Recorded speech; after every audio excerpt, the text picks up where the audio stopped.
Portable, comfortable and affordable, the EMOVE Touring has been a cornerstone foundation of the commuter scooter category for the last few years, combining a well-rounded performance profile with a low-maintenance design and a plethora of features including a high-quality LG battery, spacious deck, adjustable handlebars, ultra portable folding functions and the option to add a seat. You'll see throughout this review why it's one of the best electric scooters in the sub $900 price class. First we'll take a look at its design and features, then I'll share the results from my performance tests, and to round it off I'll give my final verdict as well as some alternatives that you may want to consider.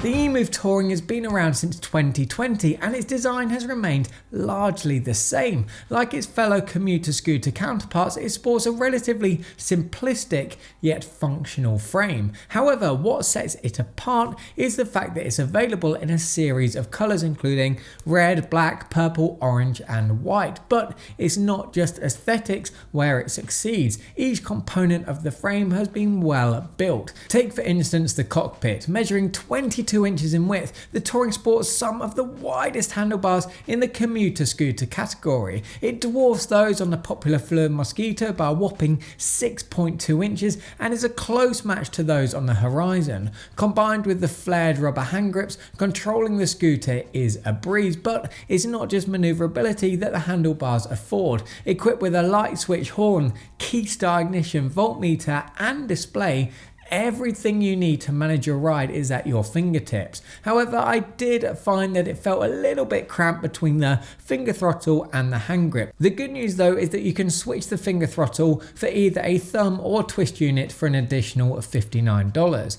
Now, changing riding modes via the display was also a little bit cumbersome. Unlike other scooters where you simply just click one button to quickly cycle through the different modes, the display on the EMOVE forces you to click the power button first and then click the mode button to select either gear 1, 2 or 3. The additional step that you have to take makes it difficult to change riding mode while in motion, since you have to keep an eye on the screen to see if it's registered your input. I found it easier to simply just select the fastest mode before I started riding and then just use the throttle to regulate my speed. On the same day that I tested the EMOVE, I also rode the Horizon, and the most noticeable difference between the two was the size of their decks. By comparison, the available foot space on the Touring's deck measures 22.8 inches in length by 7.3 inches in width versus the Horizon's 18.3 by 6.5 inches. This equates to the Touring having a deck that's 40% larger. The difference in space was immediately recognisable since it affords you the room to strike a stance with a decent gap between both feet.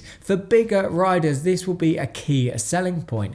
The second design feature that enhances the deck's ability to keep you glued to it is its liberal slathering of grip tape. I rode the scooter in the rain, in the snow and in the sun and found that there was more than enough grip for all conditions. Now, one of the reasons why the Touring has such a long deck is that it has a dual purpose. It's one of the few scooters that can be fitted with a seat. The seat costs $65 and affixes to the rear end of the deck via 4 bolts and a base plate, making it a versatile scooter. Now, talking about versatility, it has the greatest load bearing capacity among all commuter scooters and is the undisputed king of load bearing in the sub $1,000 category, making it an ideal choice for heavier riders that want to keep their budget as low as possible. It is worth noting though that while the Touring can support up to 308 pounds, there's no guarantee that it will perform as per my test.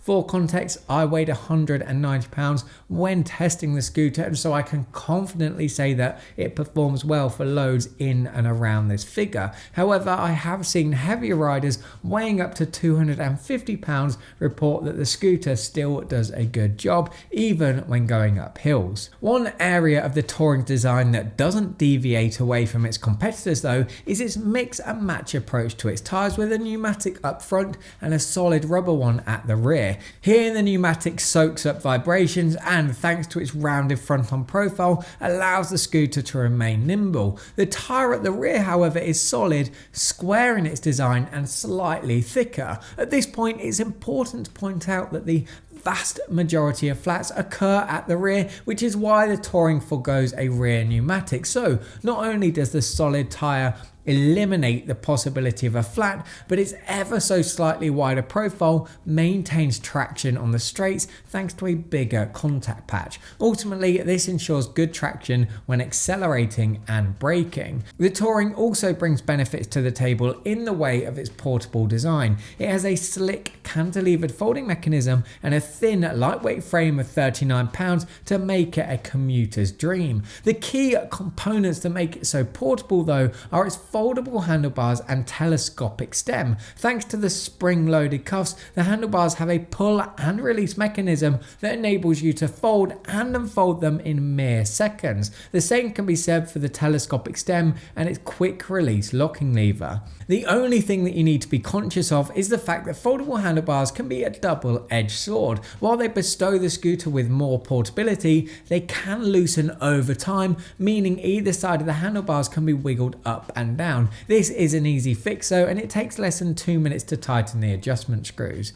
As for the Touring's lights, a low mounted headlight provides good visibility in low light conditions. However, for pitch black scenarios, you'll want to consider attaching a clip-on headlight to the handlebars. The button lights embedded into the four corners of the deck light up the periphery of the scooter's chassis, and the final piece of the puzzle is the fender mounted tail light. There is room for improvement though. The tail light and rear deck lights don't flash while braking. Aside from this, what else is important for you to know about the EMOVE Touring's build quality? Well, there's no denying that it sports a design and build that's of an earlier era of electric scooters, but to give credit where it's due, for a model with so many moving parts, it feels mostly solid to ride, providing you avoid rough roads. There's no stem wobble, and with a precipitation hardened, stress tested aluminium frame, it manages to be both sturdy and lightweight. It's unpretentious in what it has to offer, whether it's the robust exterior or well-equipped interior. It's here to get the job done, and it does just that, ride after ride,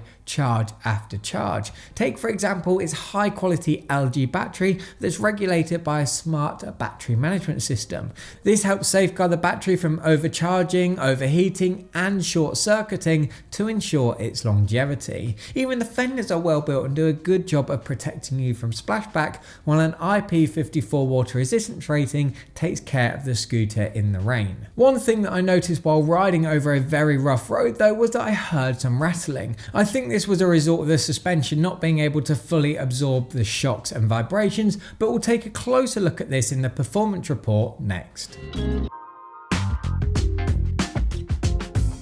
Kicking off the report, let's take a look at speed. Here, the rear-mounted 48-volt 500-watt motor endows the Touring with a healthy top speed of 25 miles per hour and a competitive acceleration rate. Putting its speed into perspective, it's the fastest scooter in both the sub $900 and sub £40 weight categories.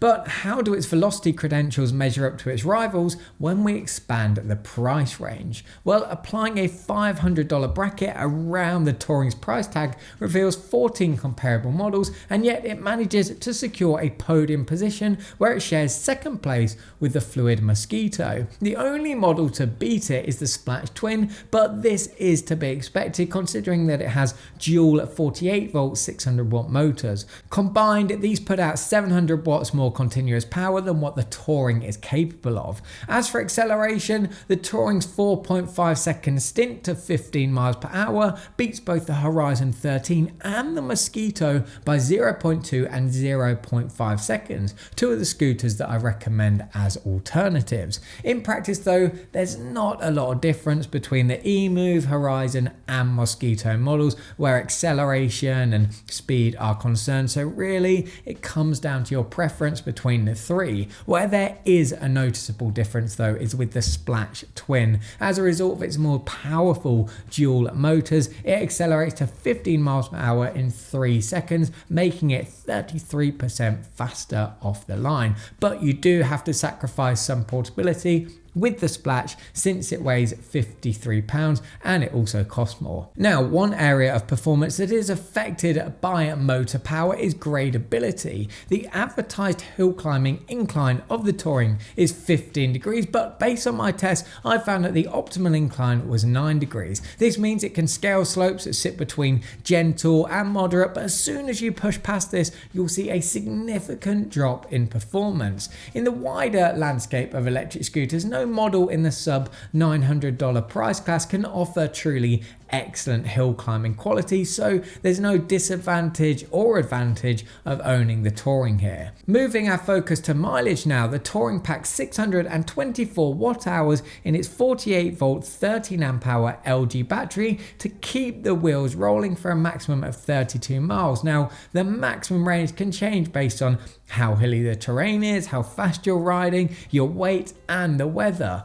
Based on my test where I weighed 190 pounds and rode the scooter around a circuit of undulating streets on a day where the temperature was 57.2 Fahrenheit or 14 degrees Celsius and the wind was 15.7 miles per hour, I achieved 19 miles. But to dig deeper, how exactly does the Touring shape up against its similarly priced competitors? Well, out of the 14 comparable models that fall within the $500 bracket around its price tag, it delivers the goods where it shares third place with the Turboant X7 Max. Now, it's worth noting that while the X7 Max is cheaper than the Touring, it has significantly less power in the motor department, and so getting from A to B takes a lot longer. It does have a detachable battery pack that you can remove and swap with a fresh one on the go to double your range though. The same can be said for the Turboant V8, which tops the charts with 50 miles. It also has a removable battery but less motor power. Now, if you want the best of both worlds, so battery and motor power, then the SPLACH Twin is worth considering, but as previously mentioned, is 14 pounds heavier than the Touring, equating to a 36% increase in weight. Besides, the Touring is the pound for pound champ of the sub 40 pound weight bracket where mileage is concerned, so it remains a top performer in the portable scooter class. Another area of its performance that previously impressed me was its suspension. A couple of years ago, I said that the Touring was equipped with the best suspension system of any commuter scooter, but things have changed. While it remains the only lightweight electric scooter to come with a triple front suspension system consisting of a spring at the base of the stem and a pair of coils flanking either side of the front wheel, its shock absorbing qualities are rivaled by the Horizon. There's no denying that alongside the dual rear springs, the Touring promises a good amount of travel, but I found that the scooter clattered while going over bumps and loose terrain. By comparison, I took the Horizon out across the same test route and found that it delivered a more balanced ride that smoothed out vibrations. As for braking performance, a stopping distance of 4.9 meters from 15 miles per hour is in line with the Horizon at 5 meters and the Mosquito at 4.8 meters, both of which have very similar setups to the Touring's rear mechanical drum and regen brake. When compared to the SPLACH Twin and its dual drum brakes, is beaten by a stopping distance of just 2.9 meters. Now, while I prefer to see a dual braking setup here, there are some mitigating circumstances for the Touring, namely that none of the sub $900 scooters in our 100 plus database sport dual mechanical brakes. It's also worth noting that the drum brake is extremely low maintenance, long lasting and doesn't fade in wet conditions. Plus, you can adjust the intensity of the regen brake via the display. So, taking into account the emu's performance up until this point, how does it feel to ride? Well, from the wide handlebars, long deck and adjustable stem, it ticks all of the boxes needed for riders of different sizes to feel comfortable. A highlight of its design is that the deck to handlebar height can be adjusted from 28.8 to 40.3 inches. Now, this is a key consideration since it means that riders both short and tall can enjoy riding it.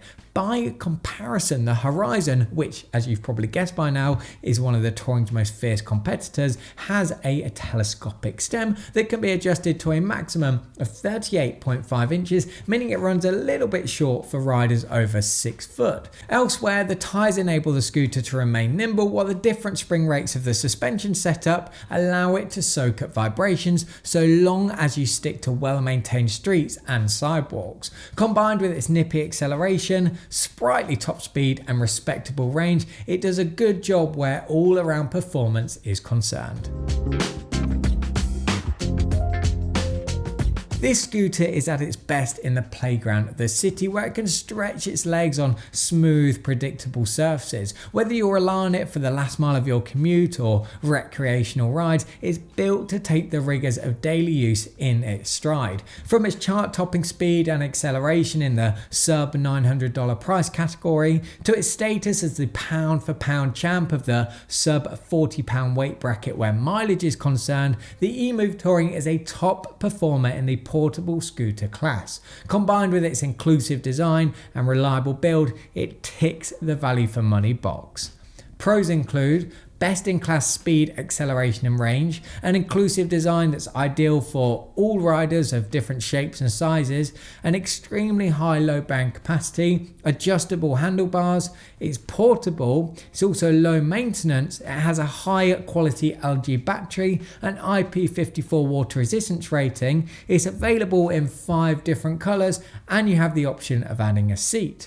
Cons include that the drum brake could be stronger and it clatters while going over bumps. Now, to help you with your research while you shop around trying to find the perfect electric scooter, here are 3 alternatives that I recommend. First up, we have the SPLACH Twin. It has 700 watts more power thanks to its dual motors, a 33% faster acceleration rate, 20% bigger battery, and brakes that bring you to a stop 41% quicker, but it costs more, supports 88 pounds less rider weight, and is 14 pounds heavier. Next is the Mosquito. It's 10 pounds lighter and more portable, but it costs more, supports 43 pounds less rider weight, and has handlebars that are 28% narrower. Plus, it has a battery that's 26% smaller.